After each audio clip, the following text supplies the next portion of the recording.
Karen boldly looked straight at Judge Judy Scheindlin and said, "Be quiet, girl." What happened in response left the entire nation stunned.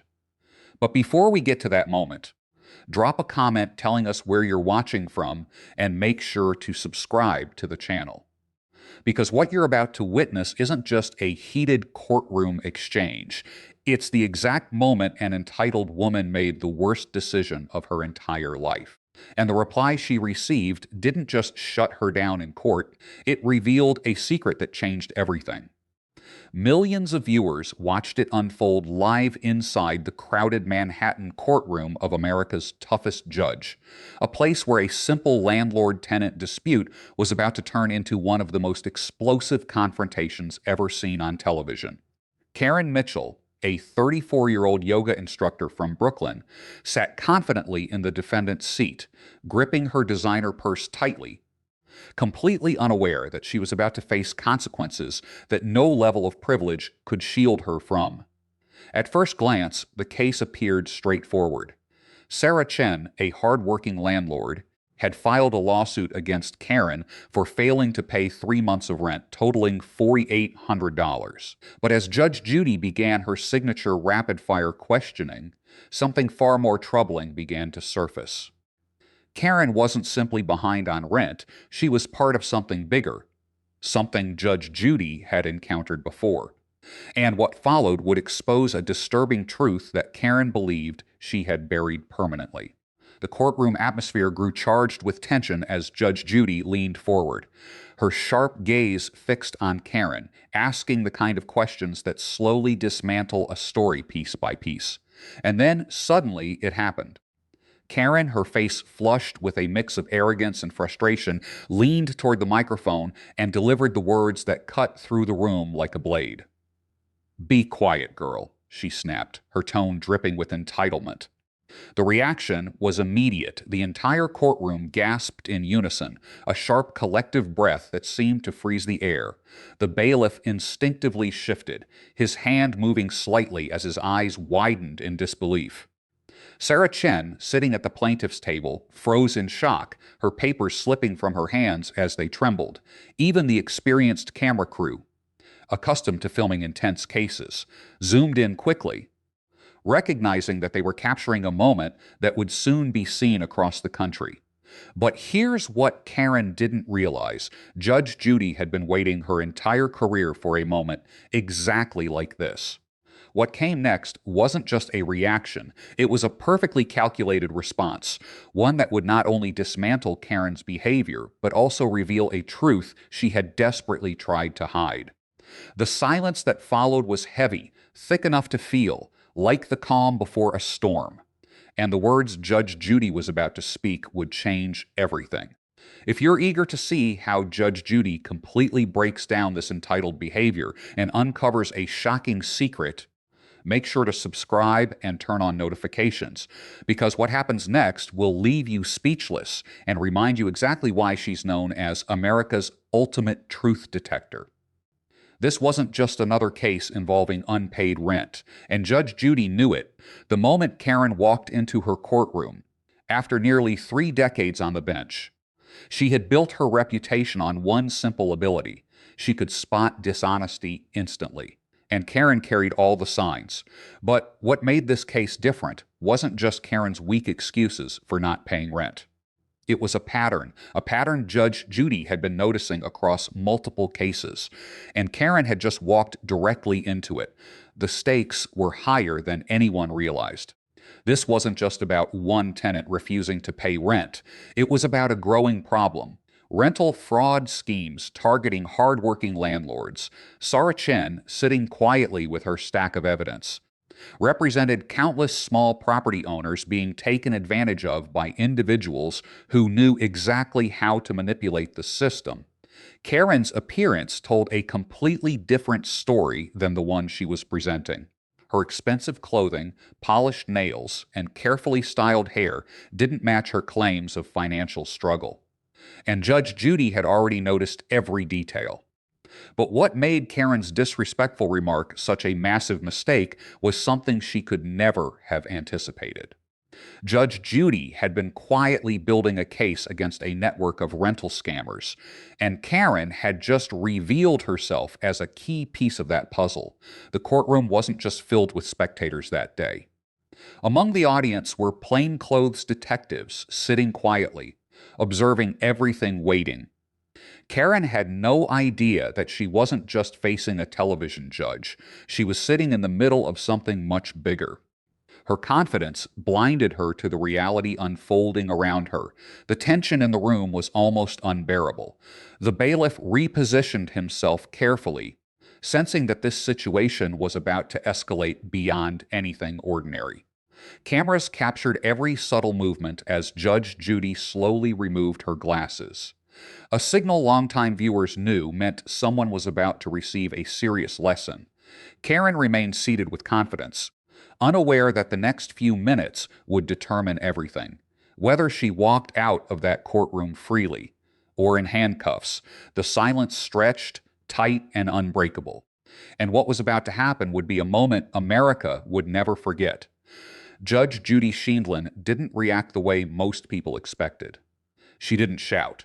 She didn't slam her gavel. She didn't lose control. Instead, she did something far more unsettling. She smiled. It wasn't a warm smile. It wasn't friendly. It was the kind of cold, calculated expression that only comes from decades of watching people destroy themselves with their own words. And in that exact moment, Karen Mitchell had done precisely that. With calm precision, Judge Judy removed her glasses and placed them on the bench in front of her, almost like a signal that something serious was about to begin. The courtroom fell into a deep, uncomfortable silence.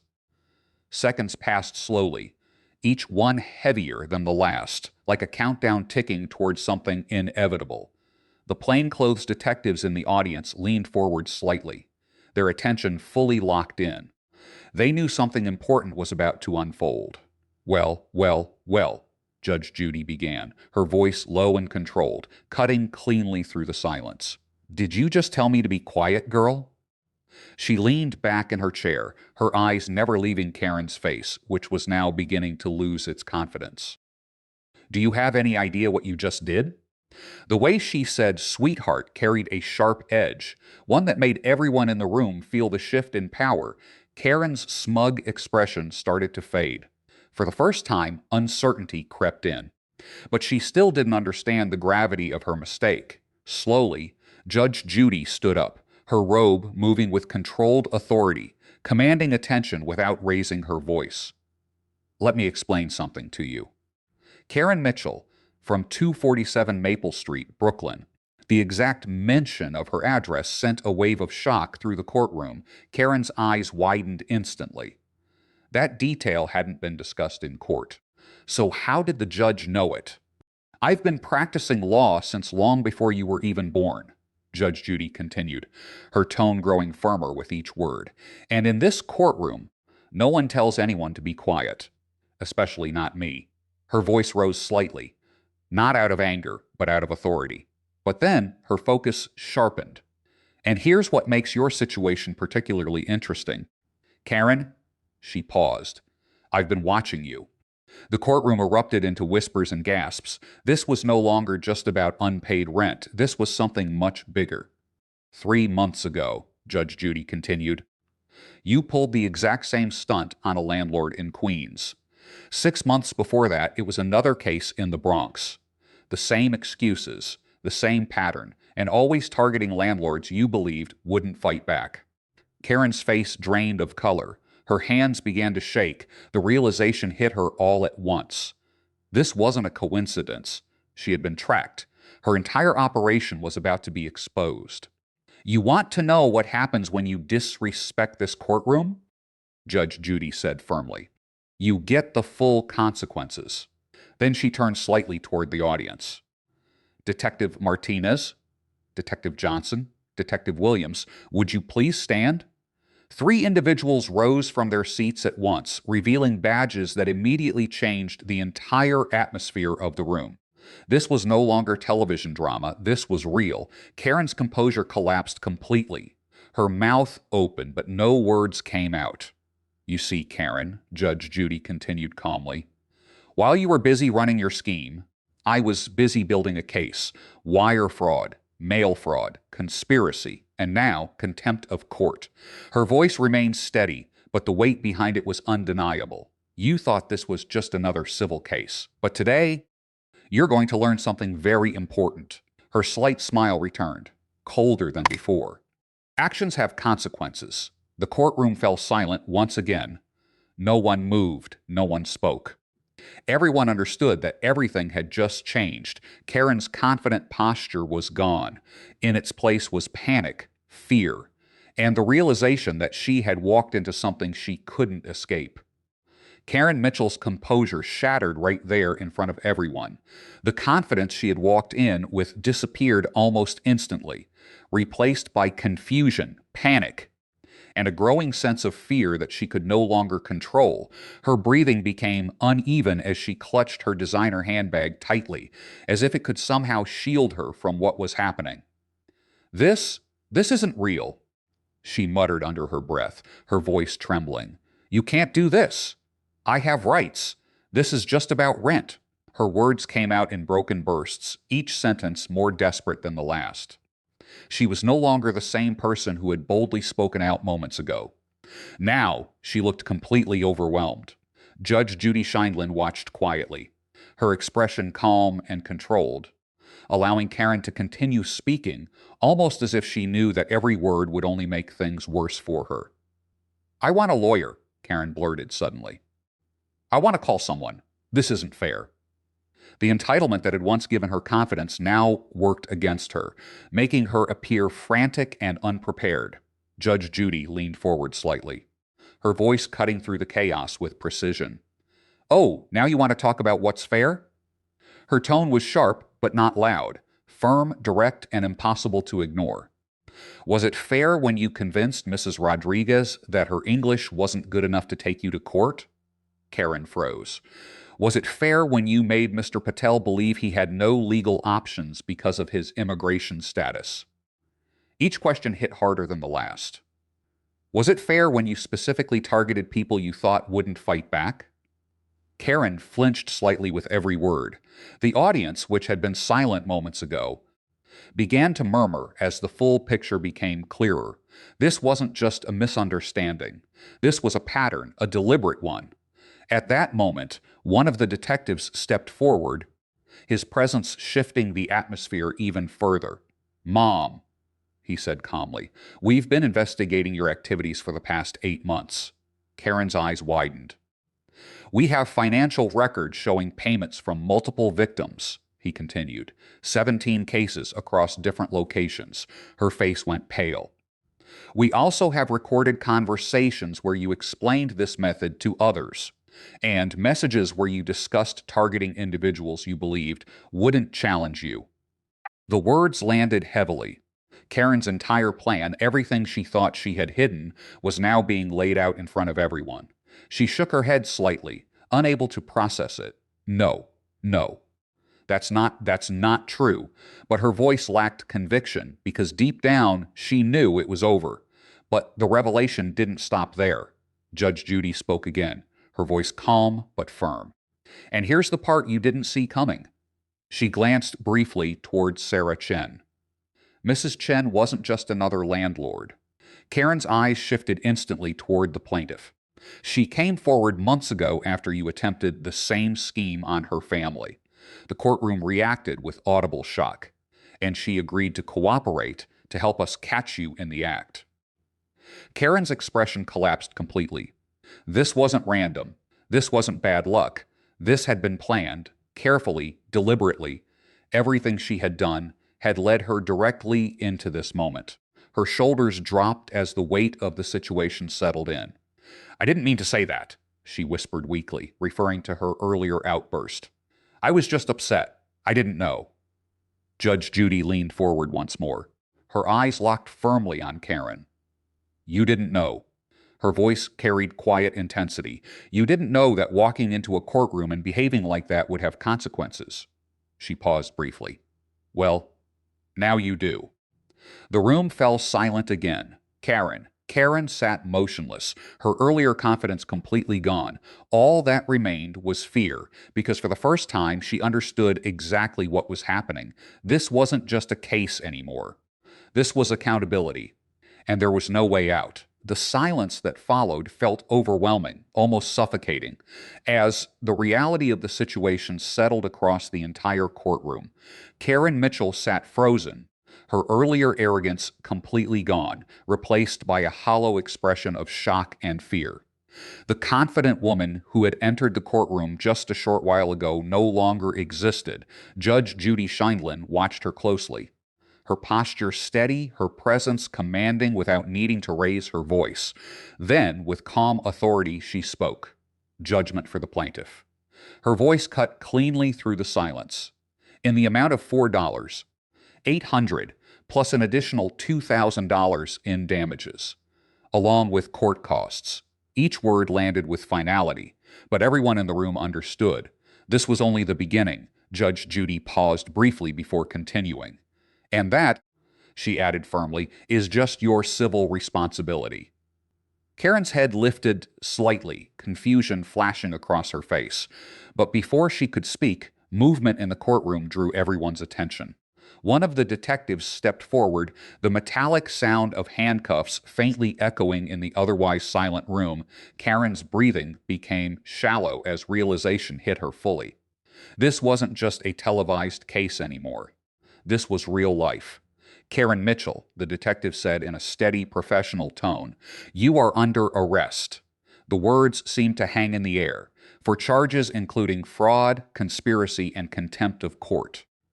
Karen's legs weakened instantly. She struggled to remain upright as the situation spiraled beyond anything she had imagined. Around her, the courtroom remained still, everyone watching as the moment unfolded.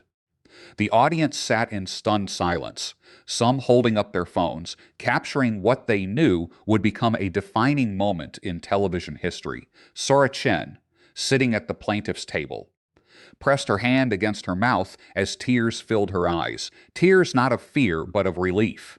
After months of stress and uncertainty, justice had finally been served. The bailiff stepped forward, maintaining order as the detectives secured Karen's hands. Her designer heels clicked softly against the floor as she was guided toward the exit, each step echoing like a reminder of how drastically everything had changed. Just hours earlier, she had walked into the courtroom believing she was in control. Now, she was being escorted out in custody, her carefully constructed image. Confidence, control, superiority had completely collapsed. What remained was the truth. Judge Judy leaned back slightly in her chair, adjusting her papers with calm satisfaction. Then, in a steady voice, she delivered her final words for the case. Court is adjourned. The gavel came down, and with that, it was over. But outside the courtroom, the impact was just beginning. Within minutes of the broadcast, clips of the moment spread rapidly across social media platforms. Viewers everywhere reacted to what they had just witnessed. Not just a courtroom decision, but the complete exposure of deception, arrogance, and abuse. The moment quickly went viral. People shared it, discussed it, analyzed it. It became more than just entertainment. It became a symbol, a reminder that actions have consequences, and that no one is beyond accountability. News outlets picked up the story, expanding on the investigation that had led to Karen's arrest. Reports revealed that multiple victims had come forward, confirming a pattern of behavior that extended far beyond a single case. Authorities began examining similar complaints, uncovering a broader network of fraudulent activity. What started as one courtroom confrontation had now triggered a much larger investigation. And Karen's actions had placed her at the center of it all. Back in the courtroom, the atmosphere slowly began to settle as people processed what they had witnessed. It wasn't just about the outcome. It was about the message: respect matters, truth matters. And eventually, everything comes to light. The aftermath of that explosive courtroom moment didn't fade. It expanded far beyond the walls of Judge Judy Files' courtroom and into the national spotlight. Within hours, The footage of Karen Mitchell's outburst and arrest had spread across every major platform, drawing millions of viewers who couldn't believe what they had just witnessed. What began as a simple landlord-tenant dispute had transformed into a defining example of accountability in real time. Clips of Karen saying, "Be quiet, girl," followed by her arrest-flooded social media feeds, rapidly gaining traction and sparking conversations everywhere. People weren't just watching. They were reacting, debating, and sharing the moment as a symbol of consequences catching up with arrogance. Major news networks covered the incident, discussing not only the courtroom confrontation, but also the deeper investigation that had been quietly unfolding behind the scenes. Legal analysts broke down every detail, explaining how the case had revealed a pattern of fraudulent behavior that extended far beyond a single dispute. The situation quickly evolved into something much larger. Authorities launched broader investigations into similar cases, uncovering multiple victims who had experienced nearly identical schemes. Reports confirmed that Karen had been involved in repeated acts of deception, targeting individuals she believed would not challenge her actions. The legal consequences followed swiftly. Karen Mitchell's case became a clear example of how fraudulent behavior, even when disguised under confidence and manipulation, ultimately leads to serious repercussions. Her arrest marked not just the end of one case, but the beginning of accountability for a pattern of misconduct. But beyond the legal outcome, something else happened. The moment became a cultural reference point. People across different communities began using the phrase real consequences to describe situations where actions finally led to accountability. It became shorthand for the idea that no matter how confident someone appears, their behavior will eventually define their outcome. Educational discussions even emerged from the incident. Teachers, mentors, and community leaders began referencing the case as an example of how disrespect and dishonesty can escalate into serious consequences. The courtroom exchange served as a reminder that authority is not something to challenge recklessly, and that actions carry weight beyond the moment. For many viewers, the most powerful part of the story wasn't just the arrest. It was the process. It showed how patience, preparation, and truth can uncover what arrogance tries to hide. It showed how someone who believes they are in control can lose everything in a matter of moments. And it showed how justice, when handled correctly, doesn't need chaos. It only needs clarity. For Sarah Chen, the outcome represented more than a financial judgment. It was validation. It was relief. And it was proof that standing up, even in difficult situations, can lead to meaningful results. For the audience, the case became unforgettable, not because of the drama alone, but because of what it revealed. That respect is not optional, that accountability is real, and that no matter how far someone thinks they can go without consequences, eventually, the truth catches up. In the end, what happened in that courtroom was more than just a legal decision. It was a powerful moment of realization, a moment where behavior met consequence, where confidence met reality, and where justice was delivered with precision.